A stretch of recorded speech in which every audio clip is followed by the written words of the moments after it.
اعوذ باللہ من الشیطان الرجیم بسم اللہ الرحمن الرحیم الحاقۃ ما الحاقۃ وما ادراک ما الحاقۃ۔ ہونی شدنی، کیا ہے وہ ہونی شدنی، اور تم کیا جانو کہ وہ کیا ہے ہونی شدنی۔ ہونی شدنی اصل میں لفظ الحاقہ استعمال ہوا ہے، جس کے معنی ہے وہ واقعہ جس کو لازماً پیش آ کر رہنا ہے، جس کا آنا برحق ہے، جس کے آنے میں کسی شک کی گنجائش نہیں۔ قیامت کے لیے یہ لفظ استعمال کرنا اور پھر کلام کا آغاز ہی اس سے کرنا خود بخود یہ ظاہر کرتا ہے کہ مخاطب وہ لوگ ہیں جو اس کے آنے کو جھٹلا رہے تھے۔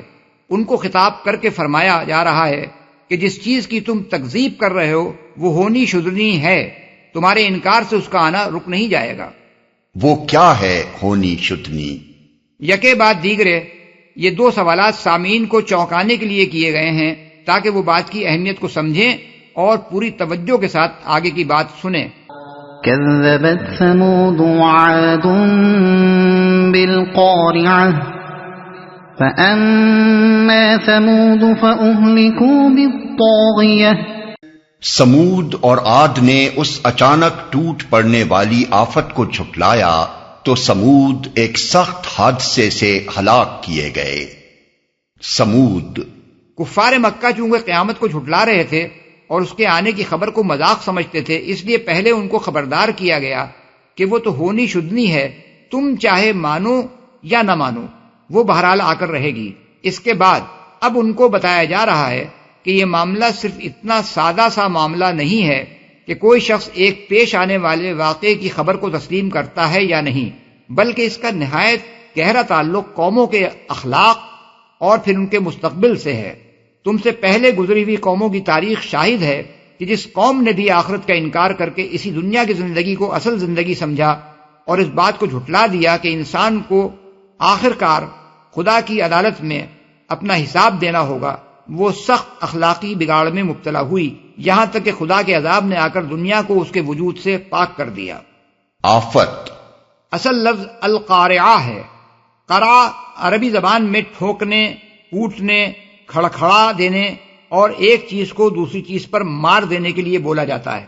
قیامت کے لیے یہ دوسرا لفظ اس کی ہولناکی کا تصور دلانے کے لیے استعمال کیا گیا ہے۔ سخت حادثہ سورہ اعراف آیت 78 میں اس کو الرجفہ یعنی زبردست زلزلہ کہا گیا ہے۔ سورہ ہود آیت 67 میں اس کے لیے الصیحہ یعنی زور کے دھماکے کا لفظ استعمال کیا گیا ہے۔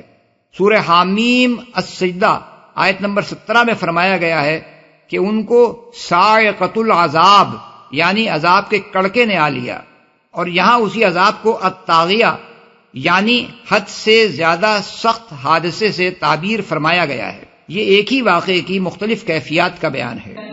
وَأَمَّا عَادٌ فَأُهْلِكُوا بِرِيحٍ صَرْصَرٍ عَاتِيَةٍ سخرها عليهم 7 ليال و8 أيام حسوما فترى القوم فيها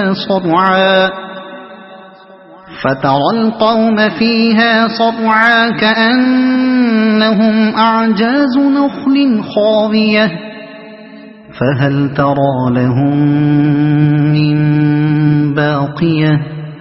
اور عاد ایک بڑی شدید طوفانی آندھی سے تباہ کر دیے گئے۔ اللہ تعالی نے اس کو مسلسل 7 رات اور 8 دن ان پر مسلط رکھا۔ تم وہاں ہوتے تو دیکھتے کہ وہ وہاں اس طرح پچھڑے پڑے ہیں جیسے وہ کھجور کے بوسیدہ تنے ہوں۔ اب کیا ان میں سے کوئی تمہیں باقی بچا نظر آتا ہے؟ وجاء فرعون ومن قبله والمؤتفكات بالخاطئة فعصوا رسول ربهم فأخذهم أخذة رابية۔ اور اسی خطائے عظیم کا ارتکاب فرعون اور اس سے پہلے کے لوگوں نے اور تلپٹ ہو جانے والی بستیوں نے کیا، ان سب نے اپنے رب کے رسول کی بات نہ مانی تو اس نے ان کو بڑی سختی کے ساتھ پکڑا۔ بستیوں نے کیا مراد ہیں قوم لوط کی بستیاں، جن کے متعلق سورہ ہود آیت 82 اور سورہ ہجر آیت 74 میں فرمایا گیا ہے کہ ہم نے ان کو تلپٹ کر کے رکھ دیا۔ إِنَّا لَمَّا طَغَى الْمَاءُ حَمَلْنَاكُمْ فِي الْجَارِيَةِ لِنَجْعَلَهَا لَكُمْ تَذْكِرَةً وَتَعِيَهَا أُذُنٌ وَاعِيَةٌ۔ جب پانی کا طوفان حد سے گزر گیا تو ہم نے تم کو کشتی میں سوار کر دیا تھا تاکہ اس واقعے کو تمہارے لیے ایک سبق آموز یادگار بنا دیں اور یاد رکھنے والے کان اس کی یاد محفوظ رکھیں۔ حد سے گزر گیا اشارہ ہے طوفان نوح کی طرف، جس میں ایک پوری قوم اسی خطائے عظیم کی بنا پر غرق کر دی گئی اور صرف وہ لوگ بچا لیے گئے جنہوں نے اللہ کے رسول کی بات مان لی تھی۔ سوار کر دیا تھا۔ اگرچہ کشتی میں سوار وہ لوگ کیے گئے تھے جو ہزاروں برس پہلے گزر چکے تھے، لیکن چونکہ بعد کی پوری انسانی نسل انہی لوگوں کی اولاد ہے جو اس وقت طوفان سے بچائے گئے تھے، اس لیے فرمایا کہ ہم نے تم کو کشتی میں سوار کرا دیا۔ مطلب یہ ہے کہ تم آج دنیا میں اسی لیے موجود ہو کہ اللہ تعالیٰ نے اس طوفان میں صرف منکرین کو غرق کیا تھا اور ایمان لانے والوں کو بچا لیا تھا۔ یاد محفوظ رکھیں، یعنی وہ کان نہیں جو سنی انسنی کر دیں اور جن کے پردے پر سے آواز اچٹ کر گزر جائے، بلکہ وہ کان جو سنیں اور بات کو دل تک اتار دیں۔ یہاں بظاہر کان کا لفظ استعمال کیا گیا ہے، مگر مراد ہیں سننے والے لوگ جو اس واقعے کو سن کر اسے یاد رکھیں، اس سے عبرت حاصل کریں اور اس بات کو کبھی نہ بھولیں کہ آخرت کے انکار اور خدا کے رسول کی تکذیب کا انجام کیسا ہولناک ہوتا ہے۔ فَإِذَا نُفِخَ فِي الصُّورِ نَفْخَةٌ وَاحِدَةٌ وَحُمِلَتِ الْأَرْضُ وَالْجِبَالُ فَدُكَّتَا دَكَّةً وَاحِدَةً فَيَوْمَئِذٍ وَقَعَتِ الْوَاقِعَةُ وَانشَقَّتِ السَّمَاءُ فَهِيَ يَوْمَئِذٍ وَاهِيَةٌ وَالْمَلَكُ عَلَى أَرْجَائِهَا وَيَحْمِلُ عَرْشَ رَبِّكَ فَوْقَهُمْ يَوْمَئِذٍ ثَمَانِيَةٌ يَوْمَئِذٍ تُعْرَضُونَ لَا تَخْفَى مِنكُمْ خَافِيَةٌ۔ پھر جب ایک دفعہ سور میں پھونک مار دی جائے گی اور زمین اور پہاڑوں کو اٹھا کر ایک ہی چوٹ میں ریزہ ریزہ کر دیا جائے گا، اس روز وہ ہونے والا واقعہ پیش آ جائے گا۔ اس دن آسمان پھٹے گا اور اس کی بندش ڈھیلی پڑ جائے گی، فرشتے اس کے اطراف و جوانب میں ہوں گے اور 8 فرشتے اس روز تیرے رب کا عرش اپنے اوپر اٹھائے ہوئے ہوں گے۔ وہ دن ہوگا جب تم لوگ پیش کیے جاؤ گے، تمہارا کوئی راز بھی چھپا نہ رہ جائے گا۔ پھر جب آگے آنے والی آیات کو پڑھتے ہوئے یہ بات نگاہ میں رہنی چاہیے کہ قرآن مجید میں کہیں تو قیامت کے 3 مراحل الگ الگ بیان کیے گئے ہیں جو یکے بعد دیگرے مختلف اوقات میں پیش آئیں گے، اور کہیں سب کو سمیٹ کر پہلے مرحلے سے آخری مرحلے تک کے واقعات کو یکجا بیان کر دیا گیا ہے۔ مثال کے طور پر سورہ نمل آیت 87 میں پہلے نفخ صور کا ذکر کیا گیا ہے، جب تمام دنیا کے انسان یکلخت ایک ہولناک آواز سے گھبرا اٹھیں گے، اس وقت نظام عالم کے درم برم ہونے کی وہ کیفیات ان کی آنکھوں کے سامنے پیش آئیں گی جو سورہ حج آیات نمبر 1-2، سورہ یاسین آیت 49 اور 50 اور سورہ تکویر آیات 1-6 میں بیان ہوئی ہیں۔ سورہ زمر آیات 67-70 میں دوسرے اور تیسرے نفخ صور کے متعلق بتایا گیا ہے کہ ایک نفخ پر سب لوگ مر کر گر جائیں گے، اور اس کے بعد جب پھر صور پھونکا جائے گا تو سب جی اٹھیں گے اور خدا کی عدالت میں پیش ہو جائیں گے۔ سورہ طٰہٰ آیات 102 تا 112، سورہ انبیاء آیات 101 تا 103، سورہ یاسین آیات 51 تا 53 اور سورہ قاف آیات 20 تا 22 میں صرف تیسرے نفخ صور کا ذکر ہے، لیکن یہاں اور بہت سے دوسرے مقامات پر قرآن میں پہلے نفخ صور سے لے کر جنت اور جہنم میں لوگوں کے داخل ہونے تک قیامت کے تمام واقعات کو ایک ہی سلسلے میں بیان کر دیا گیا ہے۔ اوپر اٹھائے ہوئے ہوں گے، یہ آیت متشابہات میں سے ہے جس کے معنی متعین کرنا مشکل ہے۔ ہم نہ یہ جان سکتے ہیں کہ عرش کیا چیز ہے اور نہ یہی سمجھ سکتے ہیں کہ قیامت کے روز 8 فرشتوں کے اس کو اٹھانے کی کیفیت کیا ہوگی، مگر یہ بات بہرحال قابل تصور نہیں ہے کہ اللہ تعالیٰ عرش پر بیٹھا ہوگا اور 8 فرشتے اس کو عرش سمیت اٹھائے ہوئے ہوں گے۔ آیت میں بھی یہ نہیں کہا گیا ہے کہ اس وقت اللہ تعالیٰ عرش پر بیٹھا ہوا ہوگا، اور ذات باری کا جو تصور ہم کو قرآن مجید میں دیا گیا ہے وہ بھی یہ خیال کرنے میں مانع ہے کہ وہ جسم اور جہت اور مقام سے منزہ ہستی کسی جگہ متمکن ہو اور کوئی مخلوق اسے اٹھائے۔ اس لیے کھوج کریت کر کے اس کے معنی متعین کرنے کی کوشش کرنا اپنے آپ کو گمراہی کے خطرے میں مبتلا کرنا ہے۔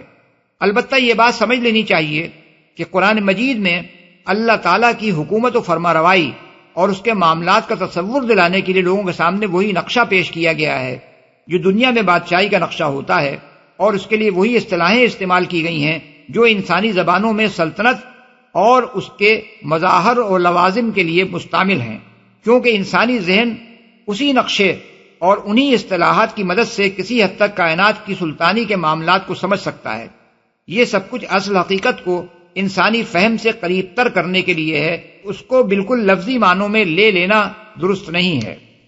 فَأَمَّا مَنْ أُوتِيَ كِتَابَهُ بِيَمِينِهِ فَيَقُولُ هَاؤُمُ اقْرَءُوا كِتَابِيَهْ إِنِّي ظَنَنتُ أَنِّي مُلَاقٍ حِسَابِيَهْ۔ اس وقت جس کا نامہ اعمال اس کے سیدھے ہاتھ میں دیا جائے گا وہ کہے گا، لو دیکھو پڑھو میرا نامہ اعمال، میں سمجھتا تھا کہ مجھے ضرور اپنا حساب ملنے والا ہے۔ سیدھے ہاتھ میں دیا جائے گا۔ سیدھے ہاتھ میں نامہ اعمال کا دیا جانا ہی ظاہر کر دے گا کہ اس کا حساب بے باک ہے، اور وہ اللہ تعالیٰ کی عدالت میں مجرم کی حیثیت سے نہیں بلکہ صالح انسان کی حیثیت سے پیش ہو رہا ہے۔ اغلب یہ ہے کہ اعمال ناموں کی تقسیم کے وقت صالح انسان خود سیدھا ہاتھ بڑھا کر اپنا نامہ اعمال لے گا، کیونکہ موت کے وقت سے میدان حشر میں حاضری تک اس کے ساتھ جو معاملہ پیش آیا ہوگا اس کی وجہ سے اس کو پہلے ہی اطمینان حاصل ہو چکا ہوگا کہ میں یہاں انعام پانے کے لیے پیش ہو رہا ہوں، نہ کہ سزا پانے کے لیے۔ قرآن مجید میں یہ بات جگہ جگہ بڑی صراحت کے ساتھ بتائی گئی ہے کہ موت کے وقت ہی سے یہ بات انسان پر واضح ہو جاتی ہے کہ وہ نیک بخت آدمی کی حیثیت سے دوسرے عالم میں جا رہا ہے یا بدبخت آدمی کی حیثیت سے۔ پھر موت سے قیامت تک نیک انسان کے ساتھ مہمان کا سا معاملہ ہوتا ہے اور بد انسان کے ساتھ حوالاتی مجرم کا سا۔ اس کے بعد جب قیامت کے روز دوسری زندگی کا آغاز ہوتا ہے، اسی وقت سے صالحین کی حالت و کیفیت کچھ اور ہوتی ہے اور کفار و منافقین اور مجرمین کی حالت و کیفیت کچھ اور۔ نامہ اعمال یعنی نامہ اعمال ملتے ہی وہ خوش ہو جائے گا اور اپنے ساتھیوں کو دکھائے گا۔ سورہ انشقاق آیت 9 میں بیان ہوا ہے کہ وہ خوش خوش اپنے لوگوں کی طرف پلٹے گا۔ حساب ملنے والا ہے، یعنی وہ اپنی خوش قسمتی کی وجہ یہ بتائے گا کہ وہ دنیا میں آخرت سے غافل نہ تھا، بلکہ یہ سمجھتے ہوئے زندگی بسر کرتا رہا کہ ایک روز اسے خدا کے حضور حاضر ہونا اور اپنا حساب دینا ہے۔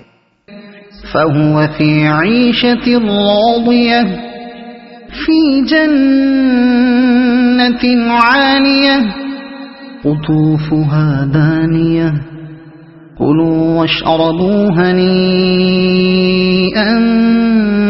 بِمَا أَسْلَفْتُمْ فِي الْأَيَّامِ الْخَالِيَةِ وَأَمَّا مَنْ أُوتِيَ كِتَابَهُ بِشِمَالِهِ فَيَقُولُ يَا لَيْتَنِي لَمْ أُوتَ كِتَابِيَهْ وَلَمْ أَدْرِ مَا حِسَابِيَهْ يَا لَيْتَهَا كَانَتِ الْقَاضِيَةَ مَا أَغْنَى عَنِّي مَالِيَهْ هلك عني سلطانیہ. پس وہ دل پسند عیش میں ہوگا عالی مقام جنت میں، جس کے پھلوں کے گچھے جھکے پڑ رہے ہوں گے. ایسے لوگوں سے کہا جائے گا مزے سے کھاؤ اور پیو اپنے ان اعمال کے بدلے جو تم نے گزرے ہوئے دنوں میں کیے ہیں. اور جس کا نامہ اعمال اس کے بائیں ہاتھ میں دیا جائے گا وہ کہے گا کاش میرا اعمال نامہ مجھے نہ دیا گیا ہوتا اور میں نہ جانتا کہ میرا حساب کیا ہے. کاش میری وہی موت جو دنیا میں آئی تھی فیصلہ کن ہوتی. آج میرا مال میرے کچھ کام نہ آیا، میرا سارا اقتدار ختم ہو گیا. بائیں ہاتھ میں دیا جائے گا. سورہ انشقاق میں فرمایا گیا ہے اور جس کا نام اعمال اس کی پیٹھ کے پیچھے دیا جائے گا. غالباً اس کی صورت یہ ہوگی کہ مجرم کو چونکہ پہلے ہی سے اپنے مجرم ہونے کا علم ہوگا اور وہ جانتا ہوگا کہ اس نام اعمال میں اس کا کیا کچا چٹھا درج ہے، اس لیے وہ نہایت بددلی کے ساتھ اپنا بایاں ہاتھ بڑھا کر اسے لے گا اور فوراً پیٹھ کے پیچھے چھپا لے گا تاکہ کوئی دیکھنے نہ پائے. مجھے نہ دیا گیا ہوتا، یعنی مجھے یہ نام اعمال دے کر میدان حشر میں علانیہ سب کے سامنے ذلیل اور رسوا نہ کیا جاتا اور جو سزا بھی دینی تھی دے ڈالی جاتی. میرا حساب کیا ہے، یعنی مجھے نہ بتایا جاتا کہ میں دنیا میں کیا کچھ کر کے آیا ہوں. دوسرا مطلب اس آیت کا یہ بھی ہو سکتا ہے کہ میں نے کبھی یہ نہ جانا تھا کہ حساب کیا بلا ہوتی ہے. مجھے کبھی یہ خیال تک نہ آیا تھا کہ ایک دن مجھے اپنا حساب بھی دینا ہوگا اور میرا سب کیا کرایا میرے سامنے رکھ دیا جائے گا. فیصلہ کن ہوتی، یعنی دنیا میں مرنے کے بعد میں ہمیشہ کے لیے معدوم ہو گیا ہوتا اور کوئی دوسری زندگی نہ ہوتی. سارا اقتدار ختم ہو گیا. اصل الفاظ ہیں خلق عنی سلطانیہ. سلطان کا لفظ دلیل و حجت کے لیے بھی استعمال ہوتا ہے اور اقتدار کے لیے بھی. اگر اسے دلیل و حجت کے معنی میں لیا جائے تو مطلب یہ ہوگا کہ جو دلیل بازیاں میں کیا کرتا تھا وہ یہاں نہیں چل سکتی. میرے پاس اپنی صفائی میں پیش کرنے کے لیے اب کوئی حجت نہیں رہی. اور اقتدار کے معنی میں لیا جائے تو مراد یہ ہوگی کہ دنیا میں جس طاقت کے بل بوتے پر میں اکڑتا تھا وہ یہاں ختم ہو چکی ہے. اب یہاں کوئی میرا لشکر نہیں، کوئی میرا حکم ماننے والا نہیں. میں ایک بے بس اور لاچار بندے کی حیثیت سے کھڑا ہوں جو اپنے دفاع کے لیے کچھ بھی نہیں کر سکتا. خذوه فغلوه ثم الجحیم صلوه ثم في سلسلة ذرعها 70 ذراعا فاسلكوه إنه كان لا يؤمن بالله العظيم ولا يحض على طعام المسكين فليس له اليوم هاهنا حميم ولا طعام إلا من غسلين لا يأكله إلا الخاطئون. حکم ہوگا پکڑو اسے اور اس کی گردن میں توق ڈال دو، پھر اسے جہنم میں جھونک دو، پھر اس کو 70 ہاتھ لمبی زنجیر میں جکڑ دو. یہ نہ اللہ بزرگ و برتر پر ایمان لاتا تھا اور نہ مسکین کو کھانا کھلانے کی ترغیب دیتا تھا. لہذا آج نہ یہاں اس کا کوئی یار غمخوار ہے اور نہ زخموں کے دھون کے سوا اس کے لیے کوئی کھانا جسے خطاکاروں کے سوا کوئی نہیں کھاتا. نہ مسکین کو کھانا کھلانے کی ترغیب دیتا تھا. یعنی خود کسی غریب کو کھانا کھلانا تو درکنار، کسی سے یہ کہنا بھی پسند نہ کرتا تھا کہ خدا کے بھوکے بندوں کو روٹی دے دو.